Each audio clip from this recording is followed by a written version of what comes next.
When Margot and her 6-year-old daughter Lily returned from their seaside vacation, everything in their house seemed exactly as they had left it.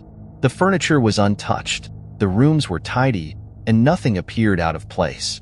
Except for Mr. Teddy. Mr. Teddy was Lily's oversized teddy bear, nearly as big as she was.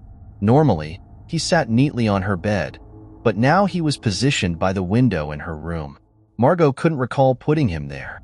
He seemed larger than she remembered, his bulky shape dominating the small space by the window. Margot dismissed the uneasiness that crept into her mind.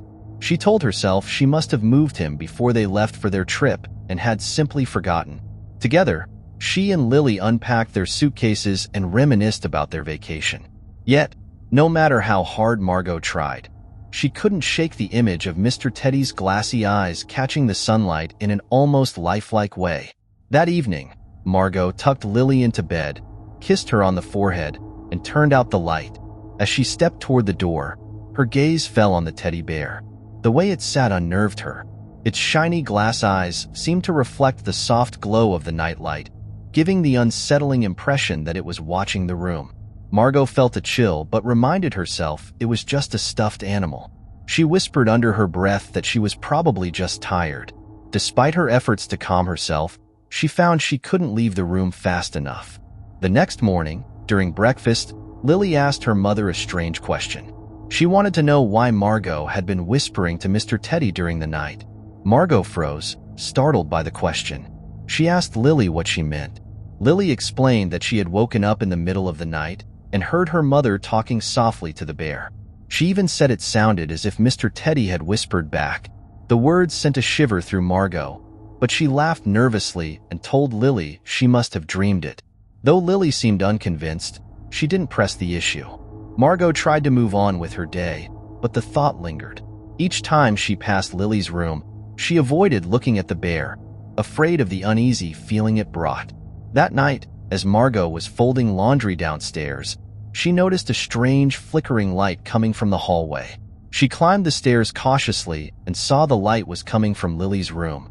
The nightlight beside Lily's bed was flickering on and off, casting strange, dancing shadows on the walls. Lily was fast asleep, but Margot's attention was drawn to Mr. Teddy. The bear was no longer by the window. Instead, it was sitting closer to Lily's bed, its body angled toward her. Margot's stomach twisted.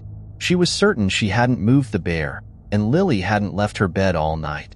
For the rest of the night, Margot couldn't stop glancing at Lily's room, as if expecting the bear to move. The next morning, Lily told her mother something even more unsettling. She mentioned that Mr. Teddy had been sitting by her bedroom door when she woke up. Margot felt her chest tighten. She went into Lily's room and inspected the floor. Faint scratch marks ran across the wooden boards, leading from the window to the door.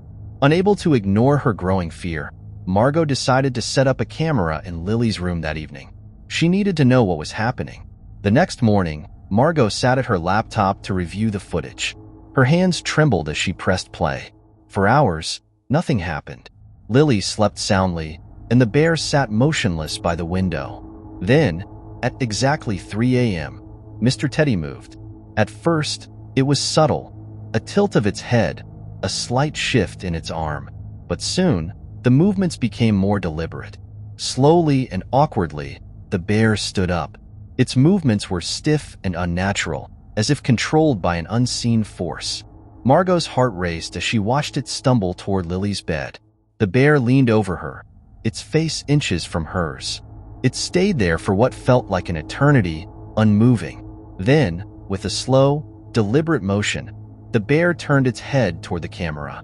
Its glassy eyes seemed to stare directly into Margot's soul. Suddenly, the screen went black. Margot sat frozen, her breath coming in shallow gasps. Without hesitation, she grabbed her phone and called the police. When the officers arrived, Margot led them to Lily's room. She pointed to the bear and explained what she had seen. The police inspected the bear and noted its unusual weight. One of the officers carefully cut the stitches along its back. As the fabric tore open, an awful smell filled the room. Slowly, they began to pull the stuffing out. Hidden inside the bear was a man. His body was twisted unnaturally, crammed into the bear's hollow interior. His pale, clammy skin looked almost waxy, and his wide, bloodshot eyes stared unblinkingly. As the officers pulled him free, the man stirred. His joints cracked loudly as he unfolded himself, his movements stiff and jerky. He turned his head toward Margot, and his thin lips stretched into a chilling grin. "You shouldn't have looked," he rasped, his voice dry and grating. Before the police could react, the man lunged for the door. His wiry frame slipped through the hallway and out of the house, disappearing into the night. Margot and Lilly moved out of the house soon after. Lilly refused to have any stuffed animals in her new room, and Margot didn't argue. Even in their new home, Margot sometimes felt uneasy at night. She'd wake up to faint sounds, scratches on the floor, or the creak of a door hinge. And sometimes, when she closed her eyes, she saw the glassy, lifeless eyes of Mr. Teddy staring back at her. Every night, when she turns off the lights, she wonders, who had been watching her daughter all this time through those glassy eyes?